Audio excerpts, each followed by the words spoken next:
our third episode of The Inner Journey, we delve into the complex world of PTSD and trauma.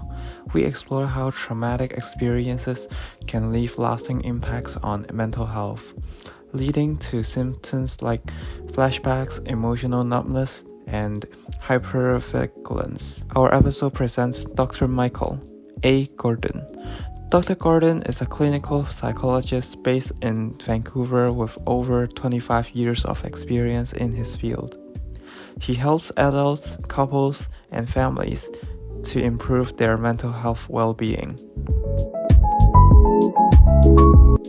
Professional therapist Dr. Michael A. Gordon will be returning for today's interview. Let's get started. Some people struggle to determine whether they're experiencing a trauma response or a normal reaction to stress or hardship. This uncertainty can make it difficult to know when to seek help, as they may not realize if their symptoms are harmful. Dr. Michael A. Gordon, an expert in this field, will now provide clarity.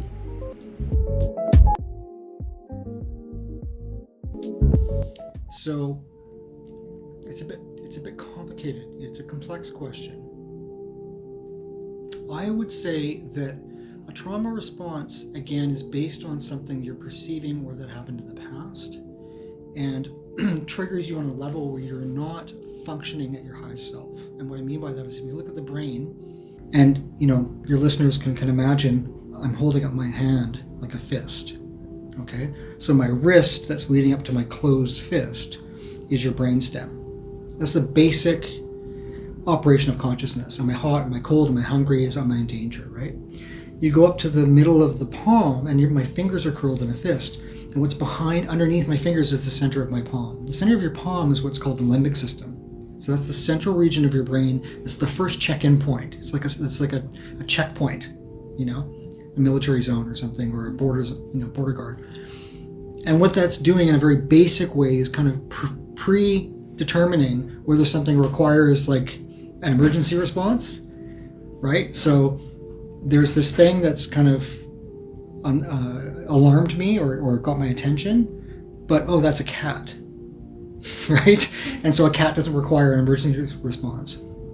So then what happens is it allows that experience, that information, to keep going up all the way over the top of your hand where your fingers are curled, and your fingertips curled into your palm is your prefrontal cortex. So when we're in our highest selves, we pass through all those checkpoints. We're in the point of ourselves now, which is very reflective, and it can kind of plan ahead, and it's able to have perspective and make executive decisions, right, from a calm place.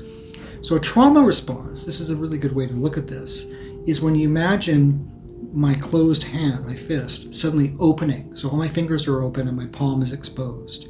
You're no longer able to make decisions and relate to what's happening from that calm and rational place. It's just the alarms going off, right? So you can't make measured decisions. You can't see complexity. You can't make good choices, right?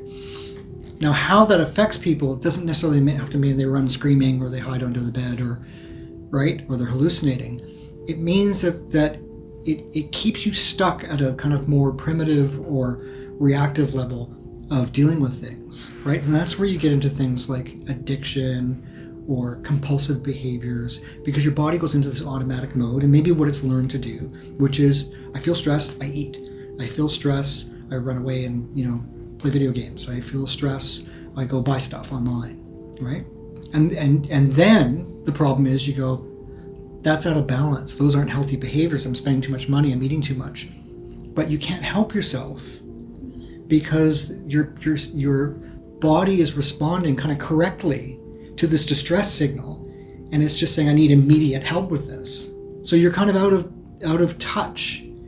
The part of you that wants to make good decisions and make good choices and maybe be boundaried and quit a job or tell someone you don't like the way they're treating you, you can't operate from that reasoned place. You're just automatically responding. Living with both depression and PTSD can deeply impact your daily life. According to Harvard Health and the U.S. Department of Veteran Affairs, ignoring these conditions or simply trying to endure them can make matters worse. Finding the right treatment approach is an essential first step towards recovery. First of all, you have to recognize that PTSD has many forms, right? It's not just an obvious thing. We're like, oh, you were in the military and you're waking up and thinking I'm trying to attack you, and you lash out at me and like, calm down, right? That's sort of classic PTSD response. You hear it backfire and you dive under your bed, that kind of thing, right? That could be your parents yelling at you when you're a kid, right? So when your teacher says, this essay wasn't very good, or your partner says, I'm leaving because I don't like the way you're speaking to me, or whatever it is, right? You're not responding in kind of a, like, the person's coming to help me, I'll just reach my hand out. You're being attacked. You're under threat, right? And so you can't rely on something obvious like PTSD to explain that, because what if that person doesn't qualify for that diagnosis? But if you recognize that they have CPTSD, complex post-traumatic stress disorder, which is child trauma, which is they never got listened to, and people always, you think you got problems, or the parents are always complaining about their lives, right? Then that person is operating in a kind of a very dysfunctional way, right? And that requires some intervention and real sophistication to help people in those circumstances, because they're always on high alert. They're always overreacting, right? And it's just easy to misread that as, you have poor communication skills, or you need to, deal with your emotions better. Sure, right? But you might be missing the fact that they're responding from a deeper level. They have trauma. And that's actually a normal response. I'll give you a quick example of that. OCD, right? Or phobias, let's say phobias, right? So say you guys didn't want to come up in the elevator to my place because you just feel panicky. You're just like, I got a phobia about elevators, right? And so we go, okay, what's your thing about elevators? You don't have a thing about elevators. You have some other thing, right? And your brain kind of gets tapped into that really uncomfortable feeling around an elevator, and your brain is actually doing its job with that basic information, going, elevator bad.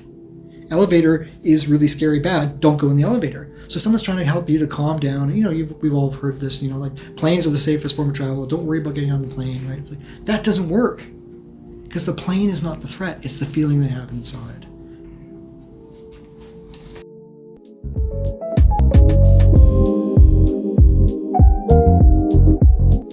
According to Mayo Clinic and Healthline, trauma can lead to anxiety and stress-related issues.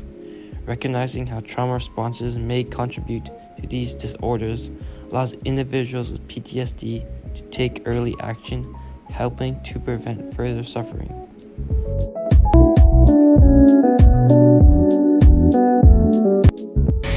What coping strategies are most helpful in managing PTSD symptoms? None.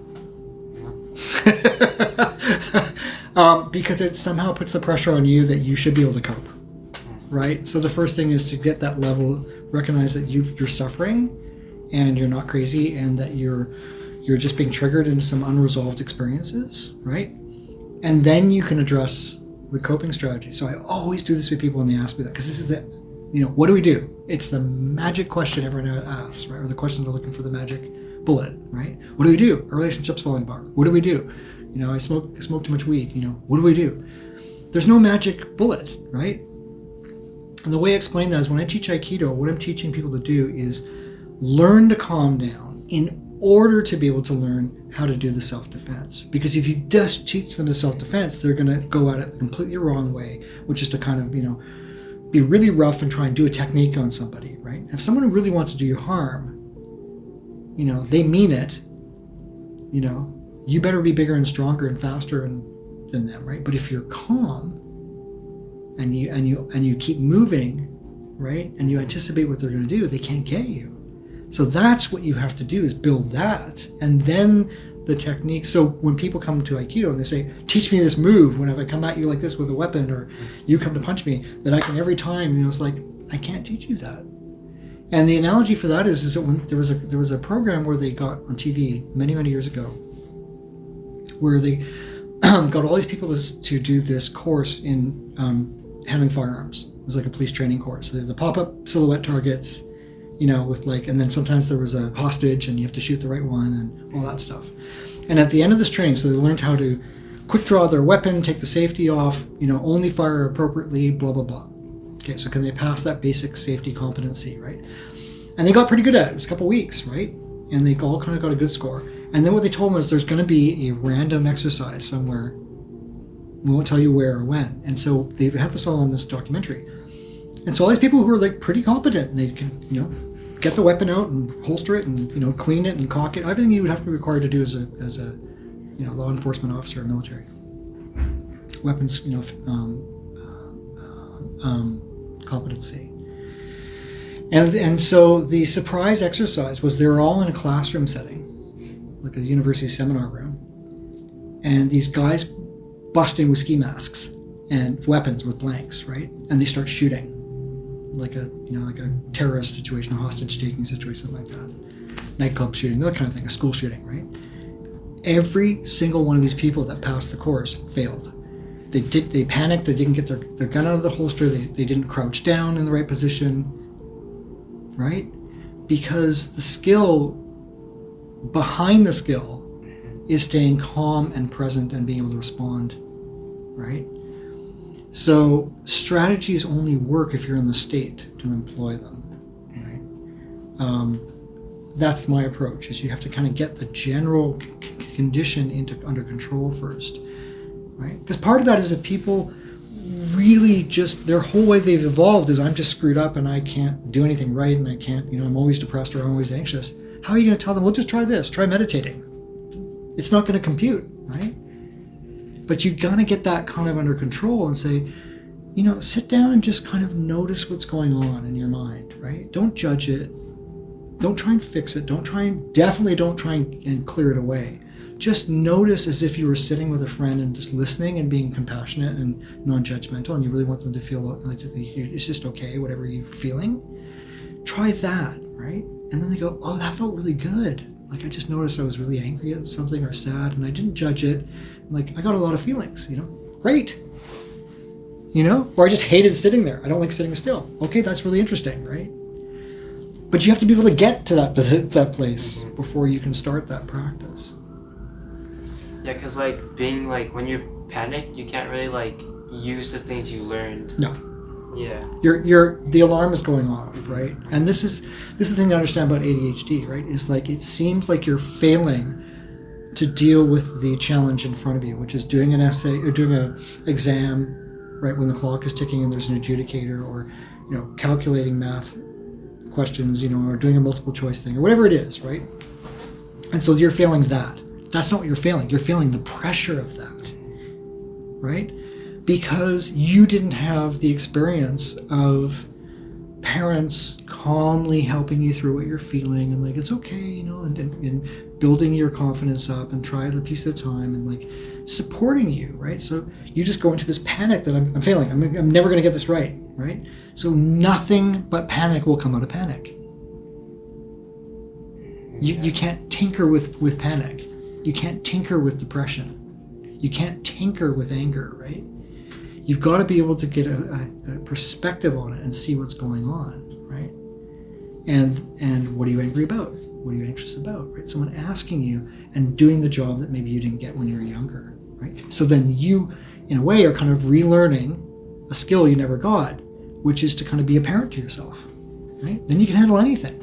What am I feeling? And you talk to yourself oh, that's really difficult, Well, what do you think you need to do about that? Do you need some help, right? What do you... what do you think is possible in this situation? You're asking yourself questions like a supportive parent, right? But if your parents were what's wrong with you? Why don't you just figure it out? Why are you coming to me? I'm busy enough. That's what you internalize, right? And you'll fail at everything. And this is what a lot of people are suffering from, is they have a kind of across the board, that's what anxiety and depression are. They're what we call a generalized disorder. Because everything makes you anxious. You just cave with any pressure, right? That can't be everything in the world. It's just not possible. None of us would be able to function. That is an overall response from not learning how to deal with things appropriately, right? When you're younger, to build up your confidence. So that on the last point, this is one of the most important things, and you guys may know this, but teaching young people how to fail properly is really important, because if they are not failing, they're encountering a challenge or an obstacle, maybe it's not that important to them, maybe it's not that interesting to them, right? And you have to help them see that in context, so they don't go, I'm just a failure and I'm failing my parents, right? And they're going to leave me and I'm going to die.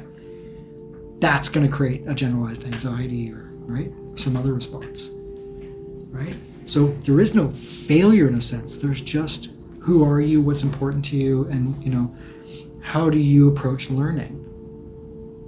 I was talking with some friends, and their son was told, you're never going to learn anything, you're just not that smart.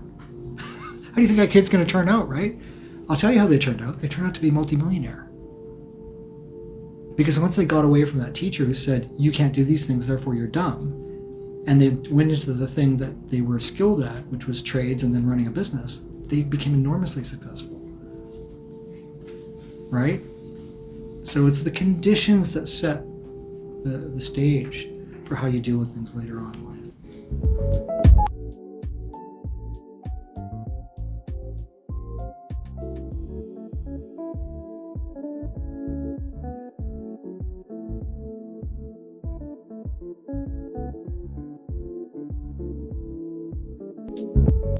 Welcome back to our latest research segment of this season. So, a study published from the Nature Mental Health. In this article, they tell us about reflecting on trauma in small, structured ways that can help reduce symptoms. The researchers, over 2 weeks, asked participants to write daily about specific aspects of their traumatic memories. Doing this, they weren't just journaling, it was a guided process focusing on details of their experience. And as the result, the participants saw a real change in their symptoms, showing that just the act of reflection can be a therapeutic tool.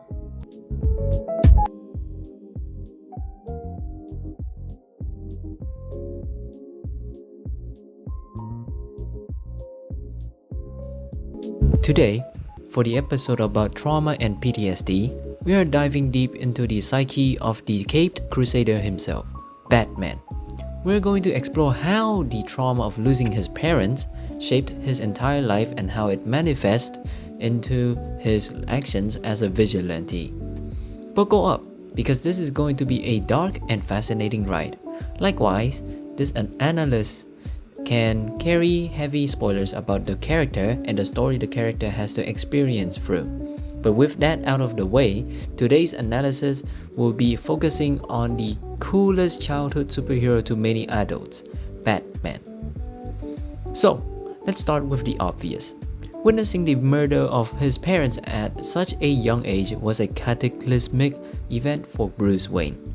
It's the defining moment of his life, a wound that never truly heals, which irrevocably shattered his innocence and shaped the man he would become. That we know which is traumatic event serves as the bedrock of Batman's persona. Feeling his relentless crusade against crime and leaving an indelible mark on his psyche, this trauma manifests in a myriad of ways. For example, his obsessive compulsion, where he was driven by an uncontrollable need to prevent others from experiencing the same pain. Batman's pursuit of justice borders on obsession. This relentless drive, which fueled by a noble cause, can also be seen as a manifestation of obsessive-compulsive disorder, which is a common symptom of PTSD. But it all came from the memory of that fateful night, which undoubtedly haunts Batman, manifesting in recurring nightmares and chronic insomnia. The constant fear and hypervigilance inherent in his nocturnal activities further exacerbate these sleep disturbance, With things like avoidance and isolation, Batman forms alliance with allies like Robin and Commissioner Gordon. He maintains a deeply guarded emotional distance. He avoids things like close personal relationships, all because he fears the vulnerability and potential for lose that intimacy entails. This isolation serves as a coping mechanism, a shield against further emotional pain that he can already handle. The trauma fuels a deep-seated rage within Batman. While his methods are often justified in the context of his mission, his reliance on violence can be seen as an outlet for his suppressed anger and the pain of his loss. The fact that he survived while his parents perished can lead to intense survivor's guilt. He may be subconsciously believe that he could have prevented their deaths, a burden that fuels his relentless pursuits of justice as a form of atonement. The trauma stripped away his childhood innocence, therefore forcing him to confront the harsh realities of violence and fragility of life at a young age. This loss of innocence leaves him in a deeply cynical about the world and forever alters his worldview. The trauma fundamentally reshaped his identity. He abandoned his privileged life as Bruce Wayne, embracing the persona of Batman, a symbol of vengeance and fear. This new identity, while providing purpose, is also serves as a constant reminder of the tragedy that defined him. The loss of his parents instilled a deep-seated fear of abandonment within him. This fear manifests in his relationships too, making it difficult for him to trust others and leading to a constant fear of losing those he cares about. The trauma also significantly hinders his ability to form genuine, intimate connection. He struggles to open up to others, fearing vulnerability and the potential for further emotional pain. Batman's method often push the boundaries of legality and morality. His obsession with justice can lead him to make morally questionable choices, reflecting the internal conflict and moral ambiguity stemming from his trauma. So in conclusion, Batman's journey is a testament to the enduring impact of trauma. The loss of his parents irrevocably shaped his life, driving him to become a symbol of justice, while simultaneously grappling with the psychological consequences of his trauma, which he embodies resilience and unwavering determination. The weight of his past continues to influence his actions and relationships, making him a complex and deeply flawed hero.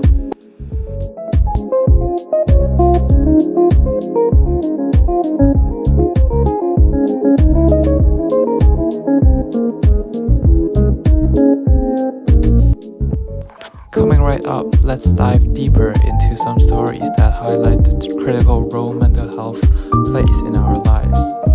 Especially when we're faced with crisis. These stories aren't just about the events themselves, they're about the long-lasting emotional toll they can make on individuals and communities. First, I want to bring your attention to a tragic event that occurred in Massachusetts, where two brothers have been charged in the death of a man found in a backyard with blunt force trauma. While this might seem like a localized incident, its ripple effect reach far beyond the immediate. The unpredictable nature of violence is something that impacts not only these victims but everyone around them. A single movement of violence can shatter a neighborhood's sense of safety and security, leaving emotional scars that may take years to heal. It serves as a powerful reminder of why we need to stay informed, remain vigilant, and reflect on the events unfolding around us. We often talk about physical safety, but emotional safety matters just as much. This story underscores how every action can have significant consequences, and these events event can affect us all, whether directly or indirectly. For those who might not be directly involved, there can still be a profound psychological impact, such as feelings of fear, helplessness, or anger that stem from the violence we witness. Even through the media, it's a reminder that we must take care of our mental health, especially when the world around us seems uncertain. Shifting gears for a moment, I want to discuss something that's often overlooked but just as important: the mental health toll of natural disaster.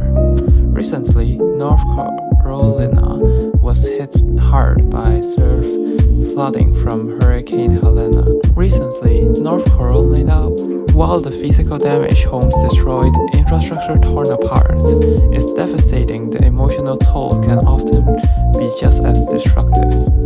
People are left grappling with trauma, anxiety, grief, and feelings of being overwhelmed as they try to rebuild their lives from the group up. And what's often hardest to talk about is that these mental health impacts can last long after the flood water have gone. Many times, the physical destruction can be rebuilt, but the emotional scars linger. This is exactly why we're talking about this today. In many cases, the emotional recovery is just as crucial as the physical reconstruction, if not more so. The trauma people face in the aftermath of a disaster can linger in ways we may not always see. It may show up as anxiety, depression, post-traumatic stress, or a sense of disconnection from the community. Sometimes it's hard to understand the depth of these struggles unless we take the time to listen and provide support.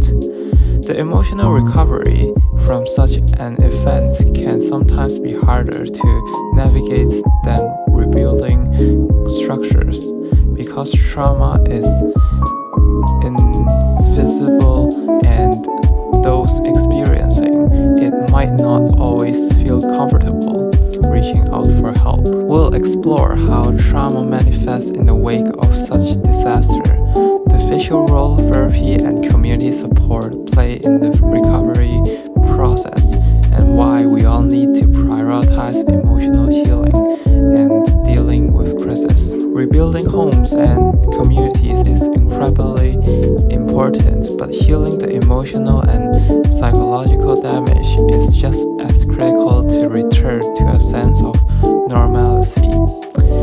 It's a reminder that true resilience comes from addressing both the physical and emotional sides of recovery.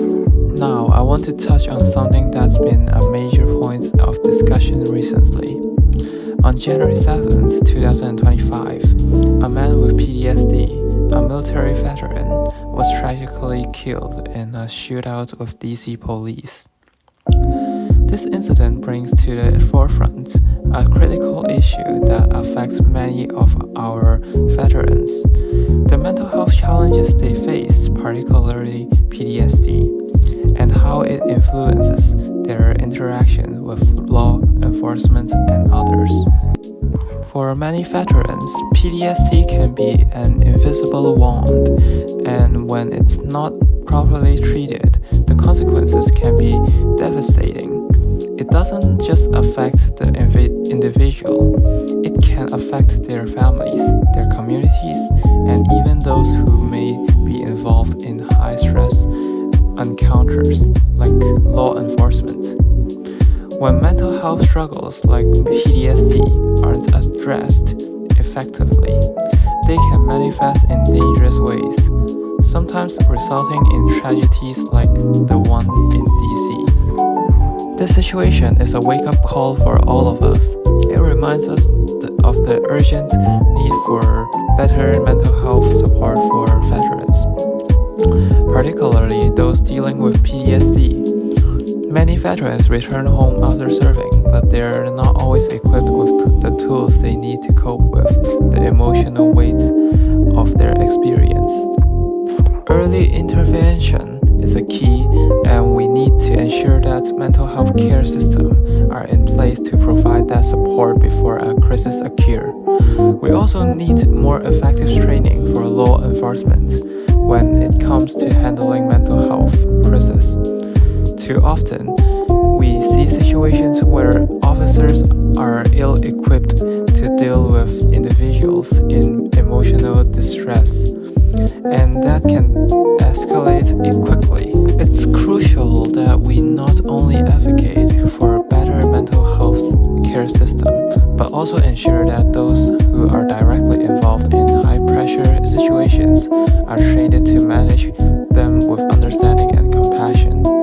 This tragedy is a heartbreaking reminder of how interconnected mental health care, law enforcement, and crisis management are, and how much work still needs to be done in these areas. As we reflect on these stories, it's important to remember that mental health affects all of us, whether it's the aftermath of violence, the emotional toll of natural disaster, or the struggles faced by veterans. These events show us how interconnected we are. We all share in the collective responsibility of ensuring that mental health is prioritized, not just in times of crisis, but every day.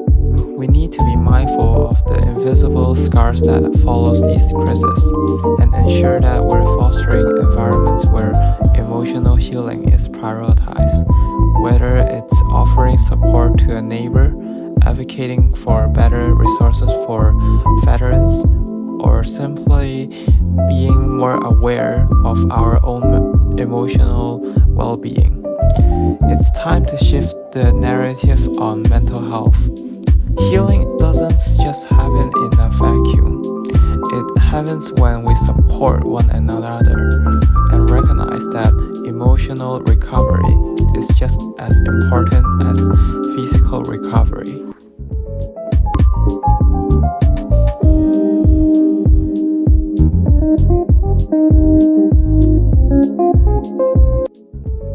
Tips, where we explore simple yet powerful strategies to improve your mental well-being. Today we are focusing on the deeply important topic, PTSD and trauma. Trauma can leave a lasting impact on our minds and bodies, but healing is possible. Whether you have experienced trauma yourself or want to support someone who has, this segment will provide tools to help manage triggers, build resilience, and create a sense of safety.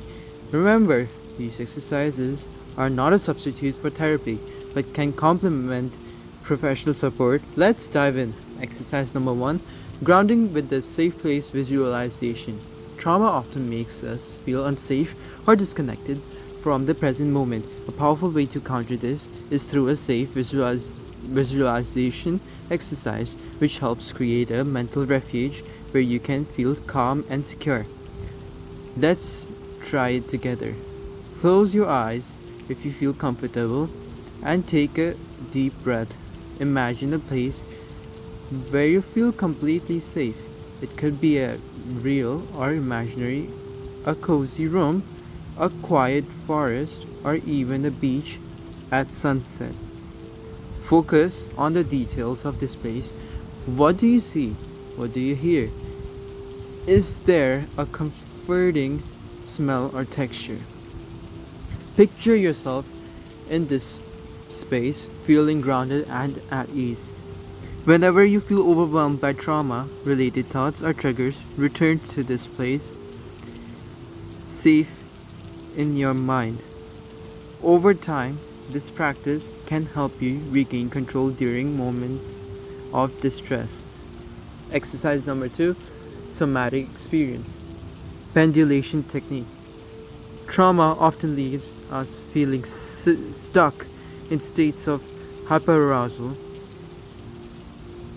fight or flight, or hypoarousal, freeze.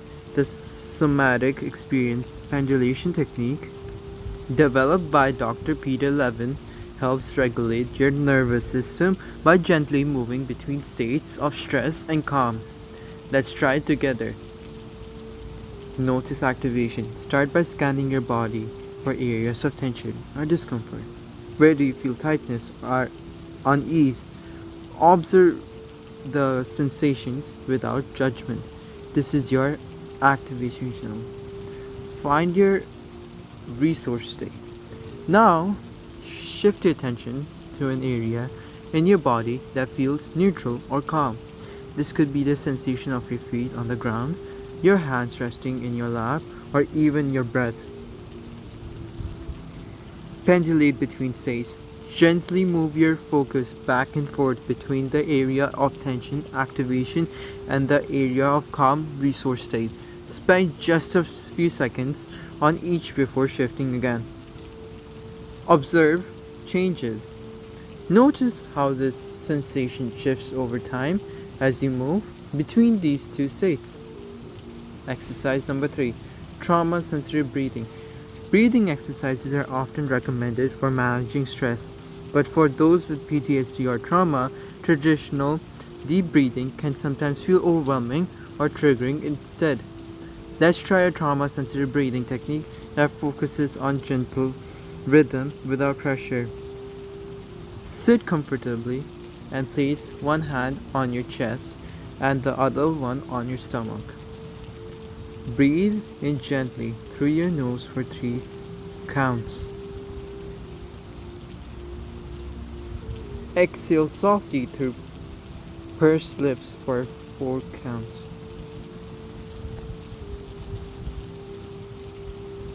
Repeat at your own pace without forcing deep breaths. Just focus on the natural rhythm of inhaling and exhaling. This technique helps regulate your nervous system without causing discomfort. Make it especially useful during moments of heightened anxiety or flashback. Thank you for joining us for today's Mindshift tips on PTSD and trauma. Healing from trauma takes time, patience, and support, but every small step matters.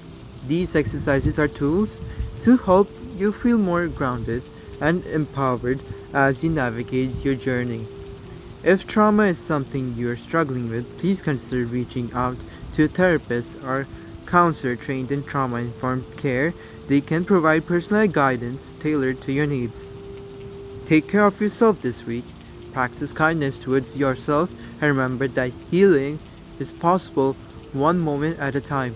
See you next time on Mindshift Tips.